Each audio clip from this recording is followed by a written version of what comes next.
Wingmaster débrief du dimanche. Vous l'attendez, bien évidemment. Le voici. Vous l'attendiez aussi, c'est le Jérôme Cano. Salut Jérôme. Salut Seb, salut à tous. Bon, merci de nous rejoindre. Des fois des contenus enregistrés, des fois c'est en direct, c'est en live. Là, c'est enregistré avec un invité exceptionnel. Vous allez le voir dans quelques instants, François Bon, qui est avec nous pour cet enregistrement où l'on va parler de speed flying. Jérôme, le speed flying, on voit à peu près ce que c'est comme image, des petites voiles, des gens qui vont à fond, qui tournent dans tous les sens. Ça peut faire peur aux pilotes, c'est pas que ça, hein, c'est ça dont on va parler ce soir. Voilà, quand on dit speed flying, c'est utiliser des petites voiles et puis François le confirmera, le précisera, utiliser des petites voiles et avec lesquelles on décolle à pied. C'est juste pour faire un peu le distinguo avec le speed riding qui est aussi des petites voiles un petit peu différentes, mais toutes petites voiles et qu'on pratique à ski en fait, partie glissée, partie volée quoi. Là, on va parler de speed flying.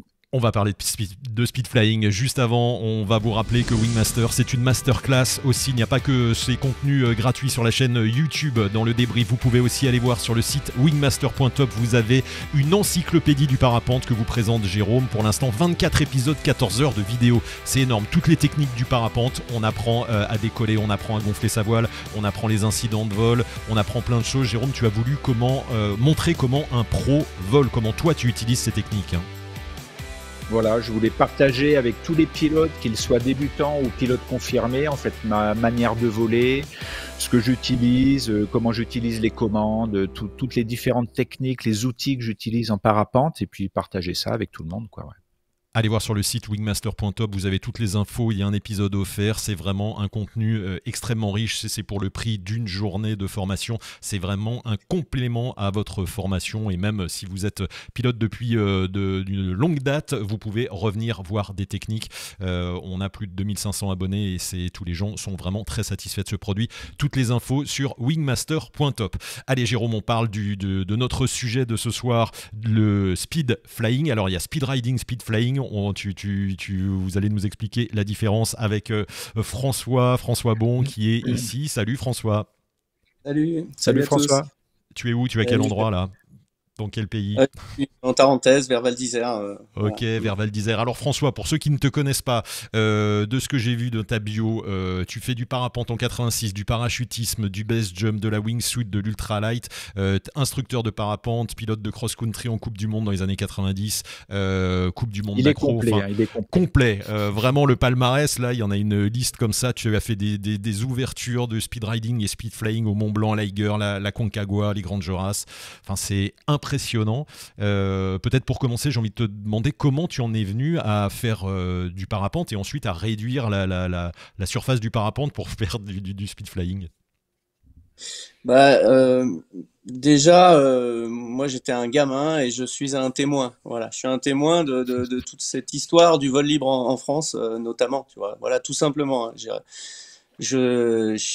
enfin voilà, on s'en fout d'être champion ou pas. Moi, j'ai rarement été champion et en fait, je suis juste passionné et j'aime ça, c'est tout. Et je me passionne pour beaucoup de facettes de ce grand milieu qu'est l'air et le vol libre en général, quoi. Voilà, c'est tout. Et comment on réduit, c'est quoi? C'est les sensations qu'on cherche à avoir quand on réduit une voile de parapente à sa plus simple expression pour aller vite et j'allais dire tourner dans tous les sens, faire de l'accro aussi. Ça c'est venu putain attends j'ai un message désolé hein. C'est venu au début des années 2000 quand on faisait de l'accro et on était sur des parapentes de taille normale à ce moment-là et on a commencé à avoir envie de réduire les tailles pour avoir des réactions, des voiles plus réactives, des réactions plus puissantes, plus violentes, etc. Et ça a un petit peu débuté comme ça. Pour ce qui est des mini-voiles décollage à pied, il y a Valmontant à l'époque qui commençait à modifier des kites gonflables pour... hop là, voilà. J'avais pas prévu ça, les messages. Désolé. Hein. Pas de souci. Et donc, on était toute une petite bande de pilotes acrobates et puis on a eu envie de... Moi, je travaillais chez Flying Planet Aerodyne à l'époque et Et on s'est mis aussi à réduire les tailles, et à faire des voiles de toute petite taille, à prendre des kites de 11 mètres carrés, à les suspenter comme des parapentes, etc. Ça a commencé un petit peu comme ça. C'était parce qu'on avait envie de réactivité, de puissance, de choses comme ça. Et ça s'est traduit par la suite, que ce soit en speed riding ou en speed flying, la même, la même réduction des tailles pour avoir des trajectoires beaucoup plus lisses, beaucoup plus nettes, et pouvoir épouser le terrain, avoir une lecture du terrain et des trajectoires bien plus précises et plus rapides, quoi. On va voir quelques images. Je te laisse discuter avec Jérôme pendant ce temps. C'est l'Eiger, donc qui est un sommet suisse qui est à 3967 mètres. C'est avec le Mont Blanc, un des trucs mythiques. Et là, c'est en quelle année? Et qu'est-ce que tu vas faire là? Voilà, souvenir à nouveau, ça me fait plaisir et ça m'émeut un petit peu de voir mon pote Antoine Montan. Début mai, en 2005, j'avais fait le Mont Blanc du Tacu 2 fois pour un tournage. En mai 2006, c'était vraiment l'explosion du speed riding à l'époque. Et, euh, un soir, Antoine m'appelle et il me dit, ouais, ce que tu vois, c'est ce que j'ai fait aujourd'hui. J'ai fait la face nord de l'aiguille du Midi, c'était génial et tout. Et moi, je lui réponds, ben, tu sais où je suis au Refusé Cosmique et demain, je ferai la face nord du Mont Blanc. Et de là, on s'est dit, ouais, trop cool, on va continuer à faire des pentes, des pentes d'alpinisme ensemble, de faire des faces, quoi. Et donc ça, ce qu'on voit là, c'est la face nord de l'Eiger. On est allé ensemble avec Antoine faire l'Eiger un mois plus tard. Voilà, c'était en juin 2006, ça. Et voilà, bon après, ben, ça a un petit peu évolué depuis, hein, on fait plus les mêmes choses, on n'a plus les mêmes balles et tout ça. Mais merci pour le souvenir, trop bien. Et tu peux nous expliquer peut-être, et avec Jérôme, je te laisse la main, la différence entre speed flying et speed riding, justement, c'est l'occasion. Ouais. Alors, pour ce qui est des appellations, on va parler de chez nous en France. La Fédération française de vol libre, elle a obtenu du ministère des Sports en 2005 une délégation pour un sport particulier qui s'appelle le speed riding. Et là, il se trouve que ce sont des petites voiles qu'on utilise à ski sur la neige en hiver. Et donc, on va s'affranchir un petit peu des obstacles, que ce soit des rochers, des barres, des séracs, des crevasses, etc. Et on va évoluer sur la neige ou près de la neige en vol, comme on préfère en fait, hein, c'est un petit peu on au avait choix. vu ça pour rappel pour les amis pilotes avec Cyril Depic dans un des épisodes précédents de Wingmaster. Ouais. Exactement, ouais. Et puis ben voilà, donc effectivement, Antoine, pour revenir à Antoine, lui, il avait vraiment mené la voie de faire beaucoup de ski et de se servir de l'aile comme d'un soutien ou d'un support pour passer ces obstacles. Évidemment, techniquement parlant, le plus dur, c'est de skier beaucoup et de voler moins. La plupart des gens, et puis surtout quand on apprend, en fait, hein, depuis le début jusqu'à la progression et le perfectionnement, et voire même bien après, dans la pratique, souvent on vole plus qu'on ne skie. Mais en fait, c'est chacun son plaisir, en fait, on s'en fout. Donc ça, c'est pour le speed riding. Par contre, depuis historiquement, à la fédération, au sein de la Fédération française de vol libre, on a une autre appellation qui s'appelle les mini-voiles. Et dans les mini-voiles, c'est un petit peu, avec l'évolution que ça a eu depuis, c'est un petit peu un grand panier dans lequel on va mettre un grand nombre de pratiques. Donc on peut avoir les mini-parapentes, on peut avoir les ailes hybrides, on peut avoir le speed flying. Donc ça, ce sont des pratiques à pied. Globalement, c'est comme ça qu'on caractérise ça. Ce sont des pratiques à pied. Et je rappelle donc que les mini-voiles au sein de la fédération, que ce soit les voiles hybrides, que ce soit le speed flying ou les mini-parapentes, c'est du parapente. Voilà, tout simplement, c'est du parapente. Donc réglementairement, administrativement parlant, c'est du parapente. Donc là, on peut s'adresser à la grande famille du parapente et dire, les gars, effectivement, il y a plein de disciplines différentes, on a des pratiques différentes, mais on fait tous la même chose, on vole. Des fois, on fait du cross-country et on se fait des belles rues de nuages ou des belles autoroutes entre Chamonix et Grenoble, ou même des triangles magnifiques, du vol en plaine et tout, c'est génial. Il y a de l'accro, du freestyle, il y a plein de choses comme ça. Et puis, il y a aussi les petites voiles avec lesquelles on peut faire plein de choses différentes également. Et un petit peu comme dans le kite, en fonction des conditions et des endroits où on va adapter le matériel en fonction de ce qu'on veut faire. Soit on veut faire du speed flying vraiment, et là, c'est les lignes, c'est la descente et la ligne de descente qu'on va travailler et sur laquelle on va kiffer. Et là, on parle vraiment de speed flying. Sinon, ça peut être du soaring dans le vent fort sur la côte bretonne, ça peut être du soaring avec des voiles bien plus allongées sur les dunes belges ou hollandaises, etc. En fait, il y a plein de trucs, mais au sein de la fédération, tout ça, c'est les mini-voiles. C'est mini-voiles. Voilà. Jérôme, j'imagine que tu as plein de questions. Jérôme, tu connais bien les mini-voiles en plus. Ouais, et en plus là, j'en refais un petit peu en fait, parce que j'aime bien cette période, c'est de monter à pied puis de redescendre en speed flying, donc avec des petites surfaces. Peut-être on peut préciser au niveau des surfaces, François. Là, moi, j'en ai une qui fait 15 mètres carrés, mais en 15 mètres, on est déjà dans des trucs assez grands. Hein. Tu vas me préciser ça. Ouais. Et après, ça peut descendre en dessous de 10 mètres carrés avec des décollages à pied, avec des mini-voiles ou des voiles de speed flying modernes en fait. Hein. Ça, tu peux peut-être préciser ça, la fourchette de surface qu'on utilise maintenant. Ouais. C'est ça. Alors, les mini-voiles, au tout début à la fédération, on réfléchissait à une notion de surface, mais on s'est vite rendu compte que c'est en réalité une notion de concept. Et donc, on peut avoir des ailes typées mini-voiles ou typées hybrides qui vont faire jusqu'à 22 mètres carrés, 19, 18, jusqu'à 15, sans problème. Et puis en dessous de ça, effectivement, on a des voiles plus typées speed flying, là pour la descente, parce que ça va commencer à être difficile de thermiquer avec une voile de 12 mètres carrés ou de moins de 10. Et donc là, on se concentre sur des concepts qui sont vraiment faits pour la descente. Et l'évolution a fait que on évolue entre guillemets en fonction de son niveau, de là où on en est dans notre progression. On évolue entre 14 mètres carrés et 6 mètres carrés maintenant.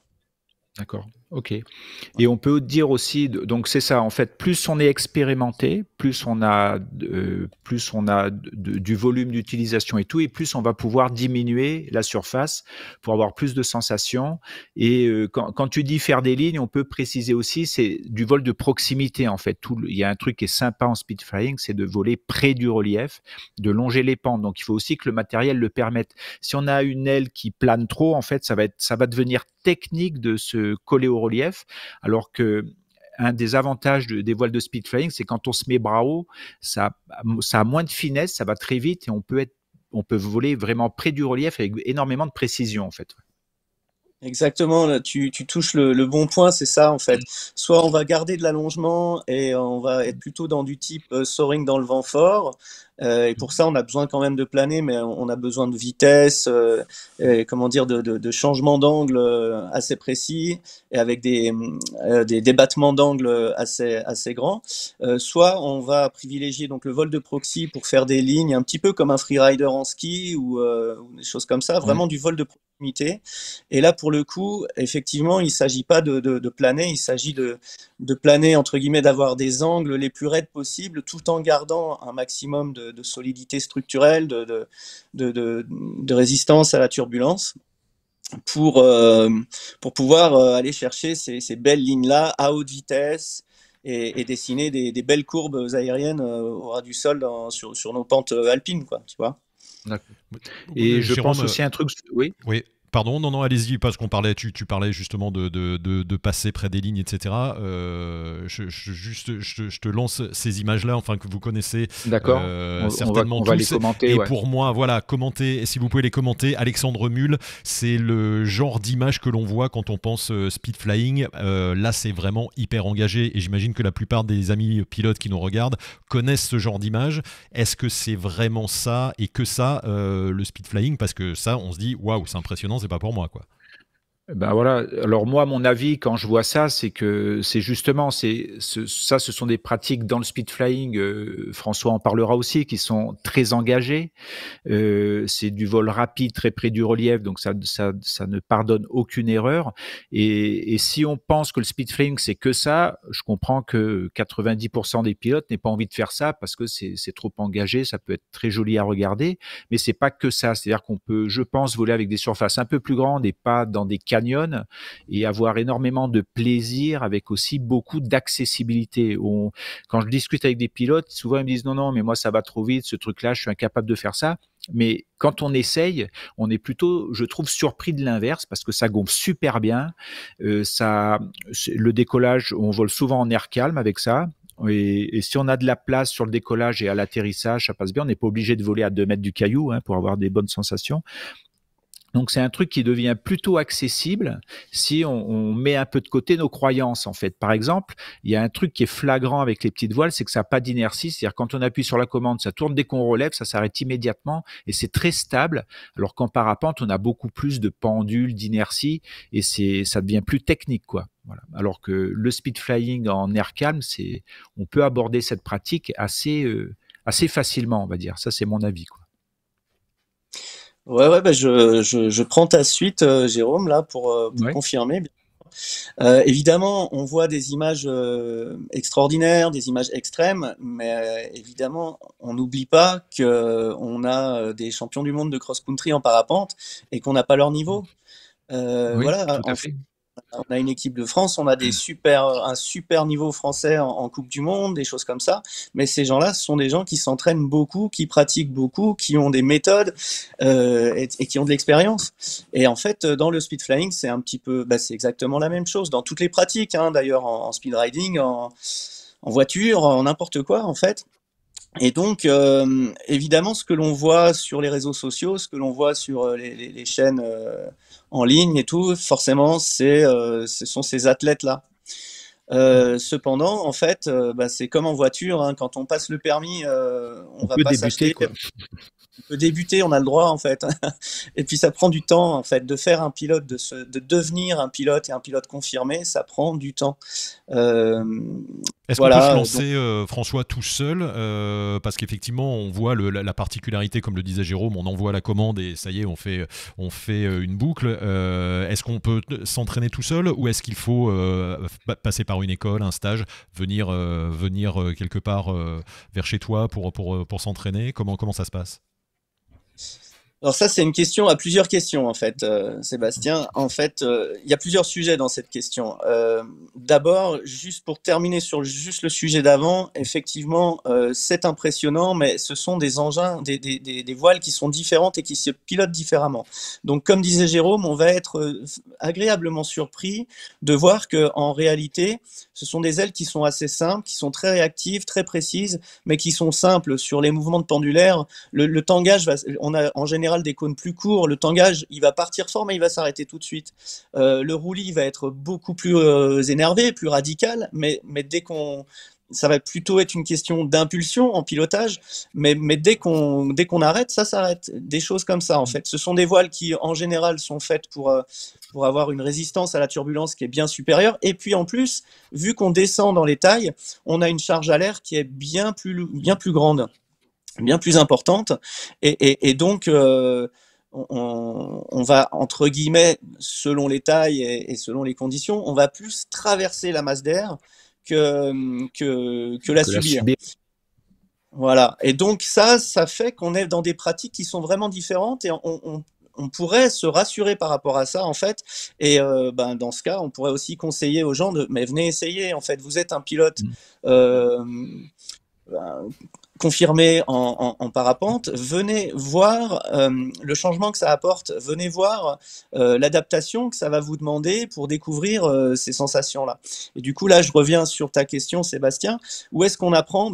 Malheureusement, malgré le fait que la Fédération française, elle a tout fait depuis la fin des années 2000, les moniteurs de parapente passent une qualification après leur diplôme, ils passent une qualification mini-voile où ils vont justement aborder tous les thèmes pour pouvoir enseigner ces ailes aux concepts un petit peu différents. Donc ça, c'est une première chose. Donc on peut aller dans les écoles de parapente, se renseigner, demander dans ces écoles, surtout celles évidemment qui sont spécialisées dans les voiles. Tu peux continuer, il nous reste quelques minutes. Ok. Donc, pour aller voir dans les écoles spécialisées dans ces pratiques-là, voilà. Chercher sur les réseaux sociaux les moniteurs qui se focus là-dessus. Je conseille pas aux gens d'essayer tout seul, mais évidemment pas. Hein, on est bien d'accord. On a la chance en France d'avoir beaucoup d'instructeurs, que ce soit de parapente ou même on a un certain nombre d'instructeurs en speed riding et en mini-voile. Il faut pas hésiter à aller les voir. Il se trouve que vu que c'est une petite niche encore, hein, on n'a pas autant de gens qui veulent apprendre les petites voiles que le parapente. Du coup, souvent, ça va être plutôt des cours particuliers ou des choses comme ça, ou des tout petits groupes, mais justement, en fait, tant mieux pour ça. Et évidemment, il faut chercher ceux qui savent, il faut chercher les mentors et il faut chercher les instructeurs, c'est sûr. C'est comme en parapente, hein, la progression n'en sera que plus safe et plus rapide. Vous conseillez de commencer par le speed flying ou par le speed riding, j'allais dire. Est-ce que c'est mieux d'être avec des skis ou on peut faire c'est vraiment indépendant ces deux pratiques? Moi, je dirais que c'est deux pratiques complètement différentes. Ouais. Oui, alors moi je voulais rajouter deux trucs, c'est que je pense qu'un pilote qui est autonome, avec une bonne autonomie, avec une bonne réflexion sur sa pratique en parapente, peut essayer en air calme sur un site qu'il connaît des voiles plus petites, mais bien sûr il va pas prendre des voiles de 6-7 mètres carrés, là ça serait trop engagé, trop de différence. Par contre, commencer avec des voiles de 18, peut-être 16 mètres carrés en air calme, en étant loin du relief, avoir les premières sensations de décollage, de virage et d'atterrissage, je pense que c'est possible. Et si on a un doute, comme le dit François, c'est de se rapprocher de gens, de pilotes qui pratiquent de manière régulière et qui ont un bon recul sur leur pratique, soit des instructeurs, des très bons pilotes et tout, qui vont donner de bons conseils, quoi. Et si on n'a jamais volé, là on pourrait attaquer avec des petites voiles si on n'a jamais volé. Ça, pour moi, ça pose aucun problème. Et c'est là où il faut trouver une structure qui va permettre une progression suffisamment lente et adaptée à ce type de voile. Mais on peut apprendre avec une voile qui va vite, puisque quand on commence à voler, on n'a aucun repère, on ne sait pas combien on va voler. Donc on pourrait très bien commencer avec des voiles rapides, ça poserait aucun problème. François, un dernier mot de conclusion pour inciter nos amis pilotes qui ne connaissent pas la pratique de s'y mettre. Du coup, en fait, tu te posais la question, est-ce qu'on commence sur la neige en hiver ou à pied en été? Nous, on a tendance à dire que quand même, c'est pas mal de commencer sur la neige en hiver, parce que la neige, ça amortit. Voilà, ça pardonne. Les voiles de speed riding, quand on est en début de progression, les voiles de progression en speed riding pardonnent énormément, sont beaucoup plus cool, et ça va nous donner une notion de lecture du terrain, de trajectoire, etc., qu'on n'aura pas besoin de faire dans le brut en été et dans l'aérologie estivale. Donc on a tendance à dire ça, et ensuite oui, ça permet une progression plus régulière, plus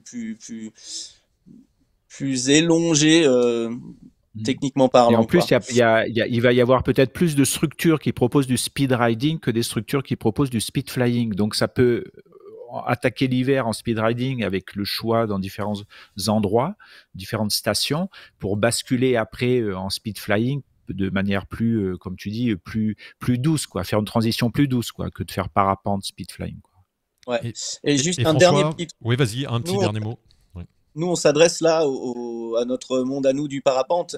Dans les mini-voiles, on doit aussi faire face, entre guillemets, à plein d'autres gens qui viennent d'autres sports, qui viennent du parachutisme, du kite ou du ski ou rien du tout.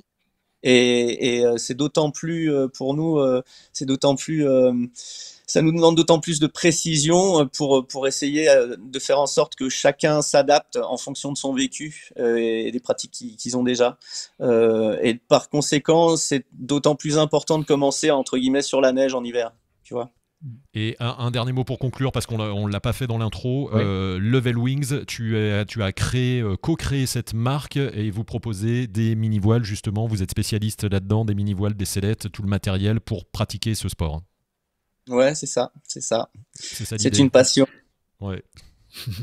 Et une petite question, comment tu vois, pour finir peut-être François, comment tu vois l'évolution dans le speed flying et speed riding? Est-ce qu'il y a une tendance ou c'est assez stable en ce moment? Comment tu vois ça? Parce que moi, j'ai pas 30 du tout secondes. de vision là-dessus. Ouais. Alors ça évolue beaucoup. En fait, on essaye de faire évoluer le matériel pour qu'il s'adapte aux gens tout neufs, qui n'ont pas réellement une culture du vol libre comme nous on peut avoir. Tu vois? Et donc on essaye de faire des engins qui sont le plus idiot-proof possible et en même temps qui nous emmènent le plus loin possible dans la pratique. C'est un grand écart.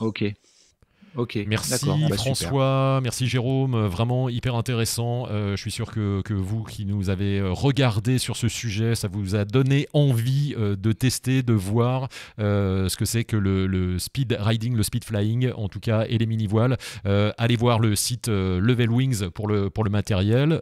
J'imagine que vous pouvez contacter François par l'intermédiaire du site, évidemment vos questions sinon sous la vidéo à Jérôme. Voilà, et vous l'avez vu, il y a des choses engagées et puis on peut découvrir également ce sport de façon différente et apaisée, très calme pour tout le monde. Merci messieurs, merci Jérôme, merci François, et puis on se dit Je à très dirais vite. restez curieux. Voilà, curieux, exactement, c'est une façon de découvrir encore, d'améliorer son pilotage ou de découvrir autre chose également. Ouais, merci à tous, bonne soirée, à très vite. Merci François, bye bye.